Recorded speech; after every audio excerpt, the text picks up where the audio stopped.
तो application of derivative में हम लोग टेंजेंट नॉर्मल पढ़ चुके हैं, ठीक है। नेक्स्ट टॉपिक हम लोग स्टार्ट करने जा रहे हैं मोनोटोनिसिटी, ठीक है। क्या है सेकंड, क्या हो जाएगा मेरा, मोनोटोनिसिटी। मोनोटोनिसिटी मीन्स बोलने मतलब क्या हुआ कि इंक्रीजिंग या डिक्रीजिंग फंक्शन भी इसको बोलते हैं, ठीक है। क्या बोलते हैं, इंक्रीजिंग एंड और लिख लो डिक्रीजिंग फंक्शन।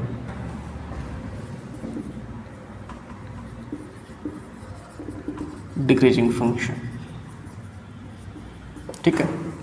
मीन्स क्या होता है, जैसे फंक्शन अगर मान लिया कभी लगातार बढ़े जा रहा है, मीन्स हमेशा इंक्रीज कर रहा है या फिर हमेशा डिक्रीज कर रहा है, ठीक है। तो हम लोग कैसे पहचानेंगे फंक्शन कि मेरा फंक्शन इस पर्टिकुलर इंटरवल में इंक्रीज कर रहा है या फिर इस पर्टिकुलर इंटरवल में डिक्रीज कर रहा है या फिर किसी पर्टिकुलर इंटरवल में इंक्रीज डिक्रीज दोनों कर रहा है, ठीक है। या फिर इंक्रीज फिर कांस्टेंट फिर इंक्रीज या फिर डिक्रीज कांस्टेंट डिक्रीज, ये सब पहचानेंगे कैसे, उसको हम लोग समझते हैं, ठीक है। तो पहचानने से पहले हम लोग समझते हैं ग्राफ देके कैसे पता करेंगे कि मेरा फंक्शन इंक्रीज कर रहा है या नहीं कर रहा है, ठीक है। तो समझो इसमें बोलता हूँ फंक्शन इज इंक्रीजिंग, समझना। अगर इंक्रीजिंग बोला गया है दैट मीन्स इन इंटरवल, ठीक है। मैं बोले ए बोल दिया, इंटरवल ए है, इस इंटरवल में मेरा फंक्शन इंक्रीज कर रहा है, ठीक है।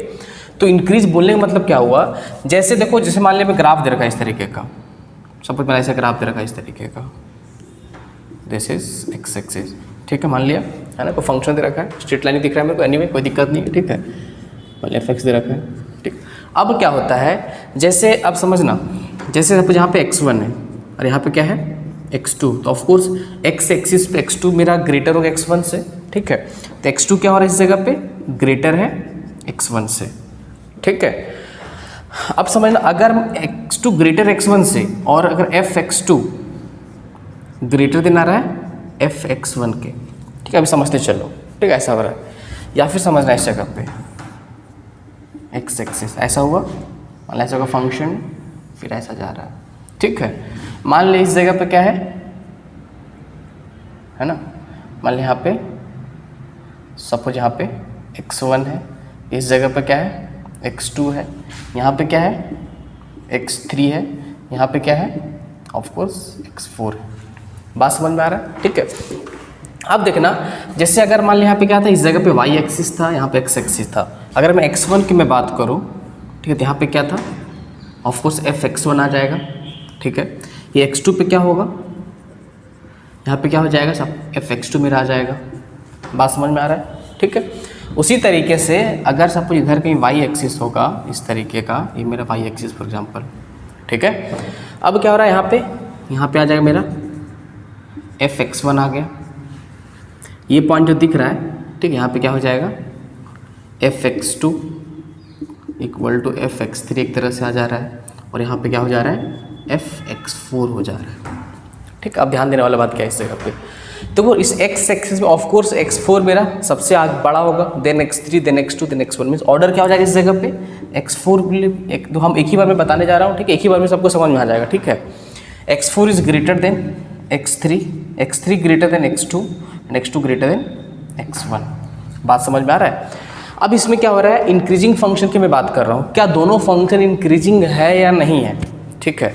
सबसे सिंपल सा बात है, अगर तुम पॉजिटिव एक्स एक्सिस की तरफ बढ़ो और ग्राफ नीचे कभी ना आए, मीन्स हमेशा ऊपर की ओर जाए या फिर कांस्टेंट रहे, तो उसको बोलेंगे इंक्रीजिंग फंक्शन, ठीक है। तो देखो यहाँ पे x4 greater than x3, x3 greater than x2, x2 greater than x1। अब ध्यान से देखना, अगर मैं y की बात करूँ तो सबसे ग्रेटर क्या चीज़ यहाँ पे, सबसे बड़ा वैल्यू x4 सबसे ग्रेटर है फंक्शनल वैल्यू y का, एंड देन क्या हो जा रहा है, फिर क्या हो जा रहा है, ये क्या ग्रेटर है, फिर fx2 इक्वल टू, ठीक, means fx3 equal to fx2 आ गया मेरा, देखो इक्वल वैल्यू आ रहा है, ठीक है। फिर ग्रेटर हो गया fx1, ठीक है। अब सवाल आता है क्या दोनों इंक्रीजिंग फंक्शन है, तो अगर ग्रेटर देन जैसे मेरा x4 ग्रेटर देन x3 था, ये पहले इधर आ जाओ, ये तो बिल्कुल इंक्रीजिंग फंक्शन है, इसमें कोई शक वाला बात नहीं है। अगर मेरा x ग्रेटर है, मीन्स x इनइक्वालिटी चेंज नहीं होता है, इनइक्वालिटी चेंज नहीं हुआ, means x2 greater than x1 था, तो यहाँ पे fx2 मेरा fx1 से ग्रेटर है, तो इनइक्वालिटी चेंज नहीं हुआ, मीन्स अगर x पॉजिटिव x की तरफ बढ़े तो उसके कॉरस्पॉन्डिंग y का वैल्यू भी अगर ज़्यादा आ जाए नीचे वाले से तो बोलेंगे इंक्रीजिंग फंक्शन, कोई दिक्कत वाला बात नहीं है। इधर आ जाओ, यहाँ पे तो मेरा कांस्टेंट आया कुछ देर के लिए ना, जैसे देखो x2 और x3 के बीच में मेरा फंक्शन कांस्टेंट है, ठीक है, मीन्स ना इंक्रीज कर रहा है ना डिक्रीज कर रहा है, ठीक है। यहाँ पे क्या हुआ कि x4 सबसे ग्रेटर था, x में तो x3 then x2 then x1, but यहाँ पे क्या हुआ फंक्शनल वैल्यू की मैं बात करूँ तो ऑफकोर्स fx4 ग्रेटर था fx3 से, बट fx3 और fx2 सेम हो गया, ठीक है। इतना इंटरवल में क्या हुआ ना इंक्रीज किया ना डिक्रीज किया, तो भी इसको हम लोग क्या बोलेंगे, ऑफकोर्स इंक्रीजिंग फंक्शन बोलेंगे, increasing function, this is increasing function, ठीक है। मीन्स कभी भी इनइक्वालिटी पलटना नहीं चाहिए, इक्वल हो जाए चल जाएगा, ठीक है, इक्वल हो चलेगा, बट कभी चेंज नहीं होना चाहिए इनइक्वालिटी। अगर सपोज यहाँ पे क्या होता कि अगर यहाँ लेस देन हो जाता किसी एक जगह पे, ठीक है, तो क्या बोलते हैं मेरा फंक्शन मीन्स उस पर्टिकुलर इंटरवल में हमेशा इंक्रीज नहीं कर रहा है, ठीक है। अब दोनों में फ़र्क क्या आ रहा है, देखो अगर बात को समझना, इसमें क्या हुआ इतना पर्टिकुलर इंटरवल में क्या हुआ मेरा फंक्शन कॉन्स्टेंट हो गया। अब इस पर्टिकुलर इंटरवल में मेरा फंक्शन कांस्टेंट हो गया तो of course F dash x means इसका डेरिवेटिव निकालोगे तो यहाँ से जो लाइन पास हो स्लोप तो जीरो हो जाएगा, ठीक है, means F dash x zero हो जाएगा इस इंटरवल में, ठीक है। और इसमें क्या हो जाएगा, कभी एफ डैश एक्स जीरो नहीं आने वाला, क्योंकि हमेशा क्या हो रहा है, हमेशा इंक्रीज ही कर रहा है, कहीं कांस्टेंट नहीं आया। अगर हमेशा फंक्शन इंक्रीज ही करेगा, कभी कांस्टेंट नहीं आने वाला है, तो इसको हम लोग क्या बोलते हैं, this is my strictly increasing, this is strictly increasing, ध्यान रखना है। स्ट्रिक्टली इंक्रीजिंग में क्या हो जाएगा, हमेशा मीन्स क्या बोलेंगे, अगर क्या हो जाएगा मीन्स अगर x2 ग्रेटर देन x1 है तो fx2 क्या होगा, हमेशा greater than equal to fx1 ही आने वाला है, सॉरी ये ग्रेटर ही होगा हमेशा, ठीक है। अगर हमेशा इंक्रीज कर स्ट्रिक्टली इंक्रीजिंग हमेशा ही होगा। और इसमें क्या हो जाएगा, अगर सपोज सिर्फ इंक्रीजिंग, इसमें क्या बोलेंगे, इंक्रीजिंग फंक्शन बोलेंगे, दिस इज इंक्रीजिंग फंक्शन, ठीक है। इंक्रीजिंग फंक्शन में क्या हो जाएगा, अगर मान लें x2 ग्रेटर देन x1 है तो fx2 ग्रेटर देन या फिर इक्वल भी हो सकता है किसी, जैसे मैं बोला इस इंटरवल में, जैसे x1 से लेकर x4 तक की मैं बात करूँ तो ऑफकोर्स फंक्शन तो मेरा इंक्रीज कर रहा है हमेशा, ठीक है, बस क्या मतलब इंक्रीज कर रहा है, बीच में कांस्टेंट आ गया। बट यहाँ पे क्या हो रहा है, अगर सपोज देखो x2 और x3 लोगे इसके बीच में कोई दो पॉइंट, ठीक है, तो यहाँ पे क्या हो जाएगा fx2 इक्वल टू fx3 आ गया, इनइक्वालिटी पलटेगा नहीं, या तो इक्वल हो जाएगा या तो ग्रेटर ही रहेगा, ठीक है।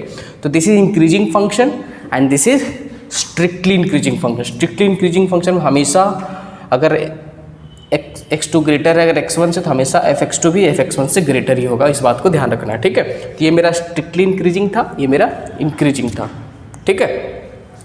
इसको हम लोग स्ट्रिक्टली इंक्रीजिंग नहीं बोल सकते। अगर बोला जाए क्या स्ट्रिक्टली इंक्रीजिंग है,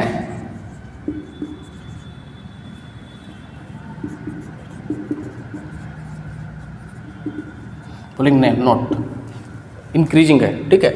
इसको स्ट्रिक्टली इंक्रीजिंग भी बोल सकते हैं, इसको इंक्रीजिंग भी बोलो, कोई दिक्कत वाला बात नहीं है, ठीक है। दोनों इंक्रीजिंग है, ये स्ट्रिक्टली इंक्रीजिंग नहीं है, ये स्ट्रिक्टली इंक्रीजिंग है, क्लियर है यहाँ तक। सिमिलरली डिक्रीजिंग फंक्शन के लिए भी होने वाला है। जैसे मैं बात करूँ फंक्शन अगर मैं डिक्रीज करे तो सेम फंड अप्लाई होगा उस जगह पे भी, ठीक है।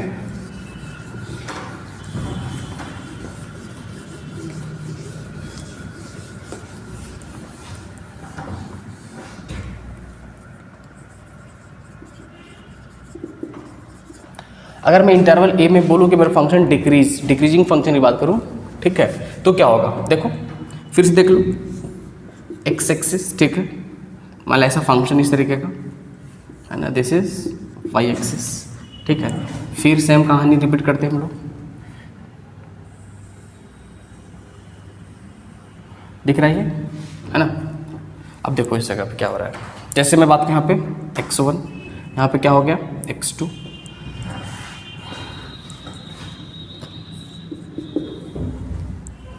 ठीक है। फिर क्या हो गया यहाँ पे x1, यहाँ पे x2, ठीक है, यहाँ पे क्या हो गया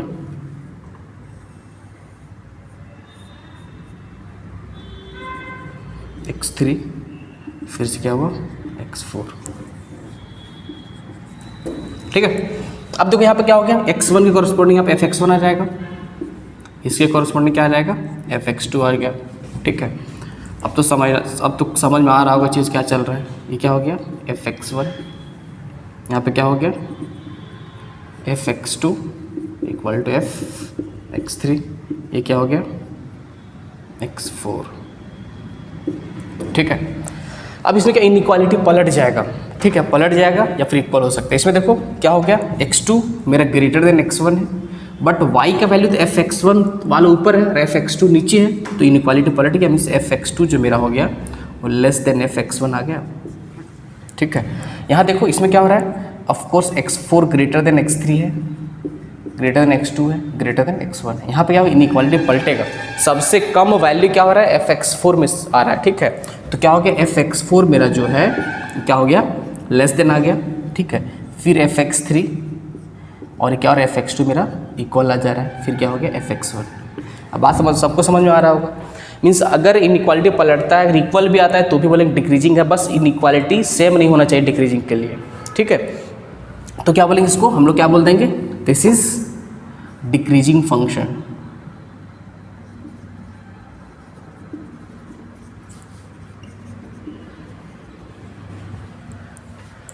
ठीक है। ये क्या हो गया, दिस इज डिक्रीजिंग फंक्शन हो गया, ठीक है।